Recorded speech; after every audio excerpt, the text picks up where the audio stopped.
Hey mga broads, isa na nga ito pong si Stephen Holt sa mga nagiging trade blockbuster na magiging pila next season mga broads sa niluluto na ito po ng SMB. Alam naman natin na medyo dismayado sila ngayong game 1 dahil yun nga nakaisang Meralco sa kanila. Pero syempre mga broads, hindi pa rin nila makakalimutan ito po magiging pending trade na ito po ni Stephen Holt. Dahil alam naman natin na ito pong si Holt, may mga bali-balita rin tayo sa mga ibang FB pages na ito pong si Holt ay papunta na nga ng Barangay Ginebra. Pero hindi nyo ba alam mga broads, ng SMB ay kilala rin naman natin na isa ito sa mga may hilig sa mga number 1 pick. Di ba nga nauna na ito pong sina C-Stan, CJ Perez, mga kabrods, di ba? Alam natin na kung saan napupunta yung mga number 1 pick na yan. Kaya sa SMB at SMB lang talaga mapupunta yan mga brods, at sinasabi na nga nila, alam na nila kung sino magkakampiyon. So syempre nakaisa naman ang Meralco Bolt sa game 1 ng finals nila. Pero syempre mga brods, alam naman natin na magbabounce back pa rin ng SMB. Alam natin na dihado pa rin sa lineup ang Meralco Bolts kapag itong SMB ay talagang mag-full force na sa game 2 mga brods. Ito pong si Stephen Holt kasi ay talagang magandang additional ito sa kanila mga kabrods. Lalong lalo na ito na nga daw si Chris Ross ay bali-balita gusto na lang din mag-coach nito. Tapos Marshall Lassiter may edad na rin kahit papano.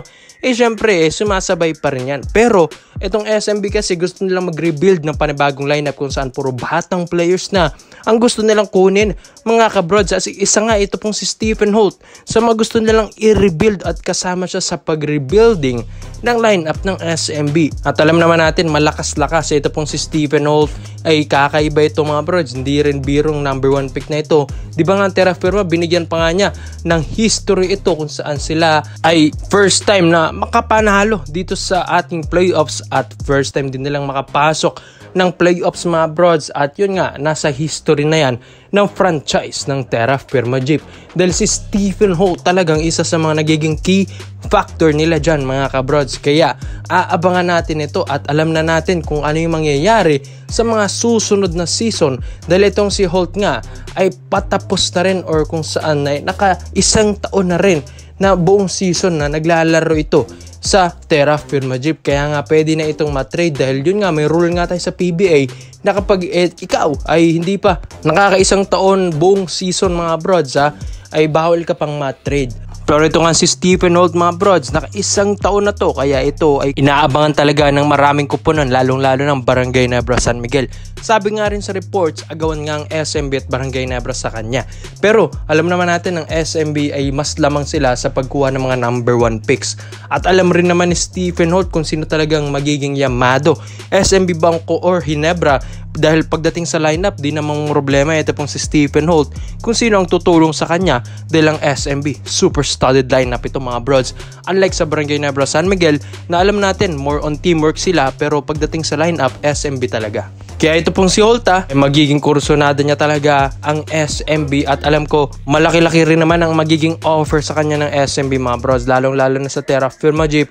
Ay alam natin na minimum lang din or alam natin na maximum na yun para sa Terra Firma Jeep, pero sa SMB parang minimum pa yan yung binibigay ng Terra Firma sa kanya at mas lalo siyang gaganahang maglaro kung malaki talaga ang ibibigay sa kanya. Kaya mga bros, ito pong si Stephen Holt ay palapit na ng palapit, lalong-lalo na pag natapos na ngayong season at magiging import conference na, dadaan pa yung mga rookies, talaga magpapalakas na bawat kuponan. Kaya aabangan natin itong si Holt to Ginebra ba o uunahan na sila ng SMB. Kaya komento mo lang opinion mo dito mga brods at isa natin yan.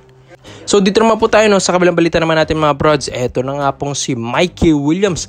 Balak nga itong offera ng Barangay Ginebra San Miguel. Alam natin na nabigo sila kung saan natalo sila sa Game 7 against Meralco Bolts at babawi ang Ginebra dahil itong si Mikey Williams na nga ang gusto nilang kunin. Bali-balita rin kasi mga brods na ito pong TNT Tropang Giga gusto na rin nilang ibalik ito pong si Mikey Williams nang makuha naman or mapakinabangan naman ng TNT Tropang Giga yung magiging value ni Mikey Williams, yung maiiwan niyang value.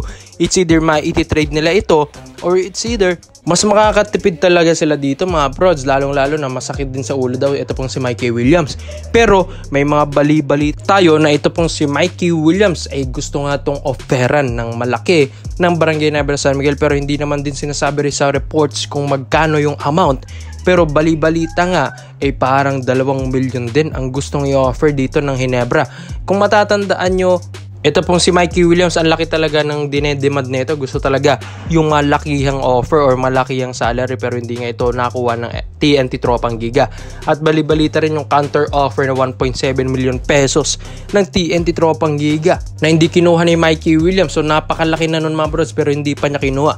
Siguro 2 milyon na talaga yung amount na gustong gusto ni Mikey Williams. Kaya ang Hinebra ngayon mga bros, susubukan nila yung range na 1.5 to 2 million pesos na offer dito po kay Mikey Williams, mga kabrods. At pag-iisipan pa rin ito ng Hinebra kung magiging worth it ba.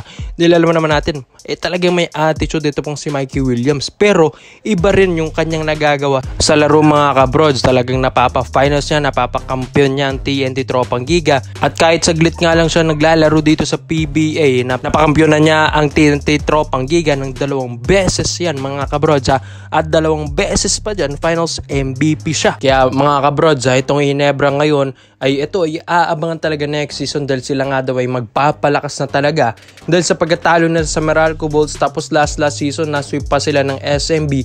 Kaya medyo dismayado ito pong si Coach Tim Cone. Kaya itong si Mikey Williams mukhang magre-risk na sila talaga ng pera dito mga brods, at magre-risk sila dahil itong si Mikey Williams may attitude pa. So titignan na lang talaga ng Hinebra kung ano yung magagawa nito po ni Mikey Williams. Pero ang gusto lang kasi ng Hinebra ay matulungan ni Mikey Williams, ito pong Hinebra, na makapagkampiyon sa Import Conference. So malapit-lapit na rin yan mga kabrods, dahil bali-balita nga ito pong si Mikey Williams gusto na rin bumalik sa TNT sa Import Conference. Kaya pagbalik niya ay rekta trade na siya sa Barangay Hinebra San Miguel, at malaki-laki nga ang magiging offer sa kanya ng Hinebra. Susubukan na nga yung 1.5 to 2 million pesos mga kabrods. So marami rin tayong mga reports na may mga offers din sa iba. Ito pong si Mikey Williams, at gusto lang talaga ng Hinebra na mauna sila dahil iba ring klase. Ito pong si Mikey Williams, bro yan, sahit kang 6'1", 6'2" mga brods, napakampiyon niya 2 beses ang TNT, magandang skill set. Hindi nga lang siya ganun kaano sa depensa mga kabrods, pero flashy kong gumalaw, magaling din gumawa ng space, magaling magbasa at mag-read ng play, mabilis na point guard, talagang alam niya kung paano manalo.